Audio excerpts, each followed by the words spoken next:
네, 안녕하세요. 두리안 블록체인 센터 박재진입니다.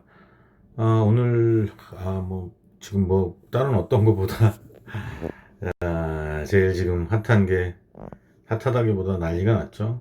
지금 비트코인은 지금 6,600달러에서 조금 전까지는 이제 6,700달러를 넘었다가 들어왔다 하고 있는데, 어쨌든 밤사이, 한 하루 사이에 지금 또 한 5%, 7%, 이더리움 같은 경우는 뭐 10몇 프로까지 빠졌다가 지금 다시 또 지금은 7, 8%대인데 하여튼 가격이 지금 많이 떨어지고 있는데 이제 오늘 뉴스는 뭐 그 관련돼서 도대체 이제 뭐 여기 네 가지 있는데 사실 뭐 이거 지표 냈던 팀들이나 관련된 회사들이 이 지표 이런 식의 분석 방법 가지고 곧 불장이 온다 뭐 얼마 간다 8,000달러 간다 뭐 6,000달러 못 지키면 7,000달러 못 간다 어디 무너지면 어디 떨어진다 이제 이런 분석을 내놓는데 아시겠지만 이게 시장이 아직 그런 데이터들 분석을 해서 주식시장만큼 예측을 어느 정도라도 내놓을 수 있는 상황은 아니에요. 워낙에 변수도 많고 아직 시장 초기고 그 펀더멘털이 흔들리고 있기 때문에 아직 흔들리는 상태이기 때문에 이런 그래프 곡선 가지고는 이런 분석은 저는 의미 없다고 생각하는 쪽입니다. 그러면 이제 여기 관련돼 가지고 이제 드리고 싶은 게 이게 뭐 여러 가지 이게 벌어지고 나서 원인인데 뭐 지금 당장 이 매각에 대한 이슈가 있어요. 그리고 지금 미국에서 그 엄청난 규모의 다단계 사기를 벌였던 회사죠. 이제 그 회사들가 이제 지금 여기 뭐 그 나오는 이런 분석 말고 뭐 전체 금액은 뭐 약 20억 달러니까 우리나라 돈으로 한 2조 3천억 원 정도 그 플러스 토큰이라는 데서 이제 1조 5천억 정도가 지금 덤핑이 됐고 이제 추가로 또 덤핑을 할 것 같다. 이제 이런 얘기가 나오는 게 하나 있어요.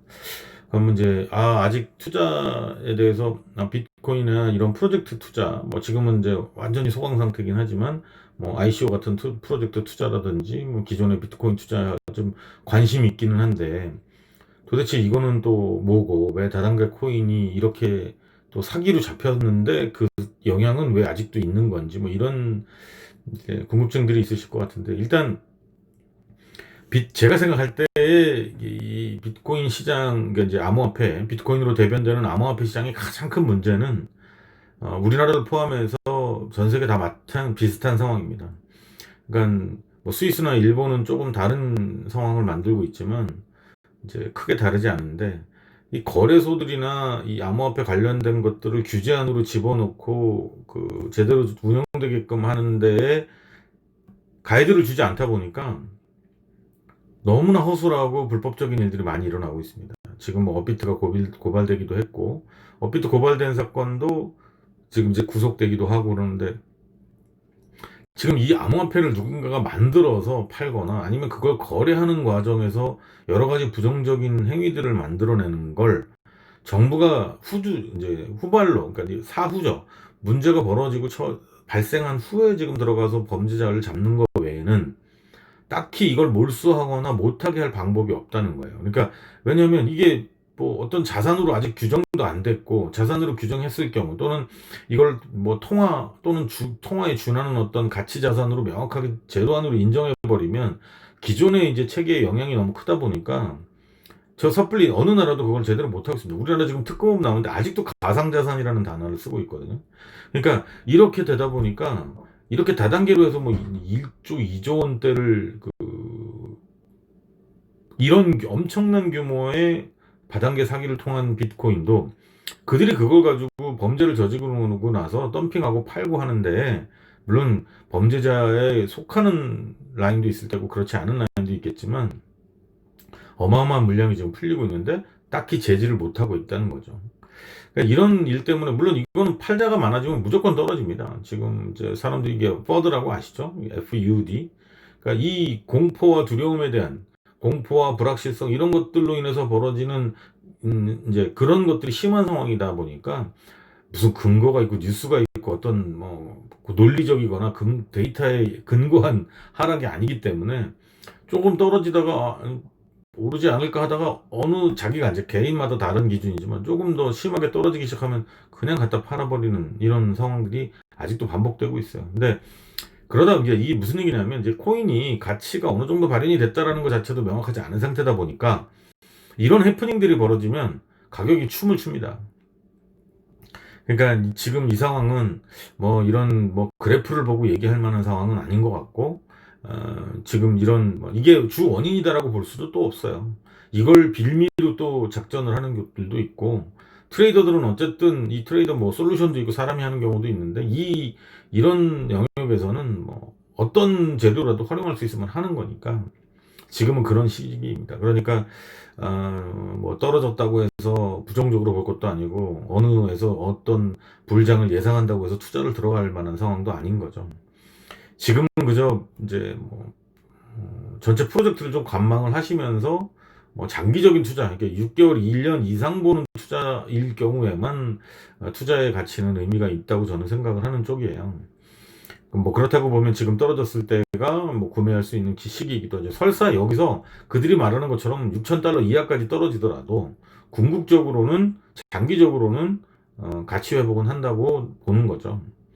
그럼 이제 그거하고 맞춰서 두 번째, 자 그럼 업비트 얘기를 잠깐 드려보면, 업비트에서 뭐 계정 이름이 숫자 8이고 여기서 가짜 이제 그 가상으로 있지도 않은 계좌에 있지도 않은 비트코인 뭐 1,500억 원어치 뭐 하여튼 그 상당량의 비트코인을 집어넣고 거래를 속였다. 이게 도대체 무슨 얘기일까? 이게 주식이나 이런 거로 생각한다 그러면 사실 말이 안 되는 일인데, 기존에 이제 이 뭐 이걸 잘 모르시는 분들한테, 뭐 아시는 분들이야 필요 없는 설명일 수도 있는데,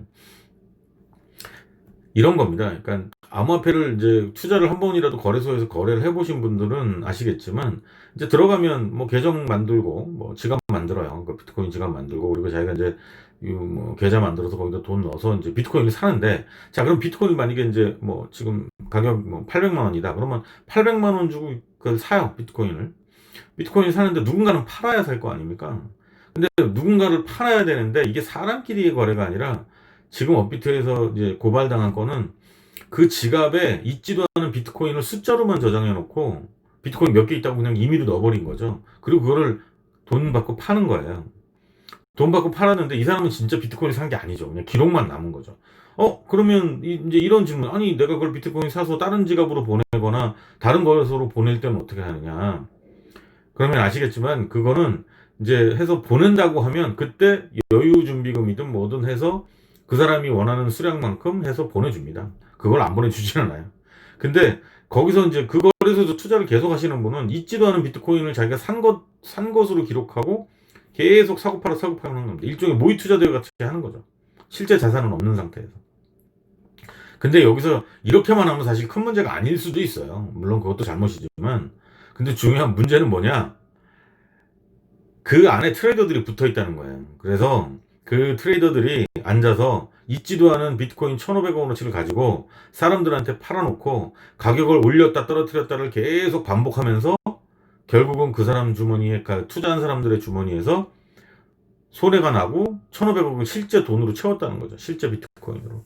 그러니까 이런 식의 이제 사기 아닌 사기인 거죠.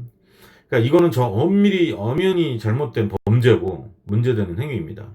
그래서 이제 이런 문제점들이 아직 있는 거죠. 근데 이게와 아까 말씀드렸던 미국의 이제 지금 다단계 사기였던 플러스 토큰 얘기나 이 거래소, 모든 거래소들이 이거에서 자유롭지 못합니다. 그 어떤 거래소도. 그러니까 이런 상황들이 왜 연결지어서 제가 말씀을 드리냐면, 아직은 그런 것들을 믿고, 또는 뉴스가 이런 게 나오고 이런 사업적인 가능성이 있다고 하는 거에 의미 있고, 그러면 이제는 투자할 때인가 이렇게 판단하시기는 아직 어느 것도 메시지도 안 되고 불안한 상황이라는 거죠. 지금은 투자 타이밍이라기보다는 좀 문제가 있어 보여요. 뭐 아까 말씀드린 것처럼 장기적인 투자라면 뭐 할 만한 가치는 있을 수도 있고, 그 다음에 저는 오히려 이제 지금은 뭐 ICO를 하는 회사가 거의 없는데, 이제 새로 나오는 프로젝트들에 관심을 가지시는 게 오히려 더 낫다고 생각합니다. 뭐 그래서 뭐 크게 뭐 몇천만 원, 몇억 뭐 이렇게 투자하시지 않더라도 뭐 300만 원에서 500만 원이라고 하면 뭐 아주 뭐 30만 원 단위로 10개 프로젝트에 투자하신다든지. 근데 그 투자를 할 때 그냥 묻지마 투자하지 마시고요. 그러니까 10개 하나만 되면 되지. 10개 그런 마음으로 이제 투자하시면 10개 중에 10개 다 안 됩니다. 그러니까 좀 꼼꼼하게 보고 그런 거 관련된 기사를 뭐 본다든지 거기에 내어 있는 내용, 그다음에 그걸 본인이 보실 능력이 없으면 그거 관련된 커뮤니티들도 있어요. 그러니까 이상한 게시판들 막 서로 짜고 치는 게시판들 이런 거 말고 그런 것도 자근자근한 커뮤니티들이 있으니까 그런데 또 이제 이런 데 문의도 해보시고 해서 오히려 그런 데에 이제 소액 투자를 포트폴리오를 그렇게 구성하시는 게 또 의미 있을 수도 있을 것 같습니다. 네, 여기까지입니다. 감사합니다.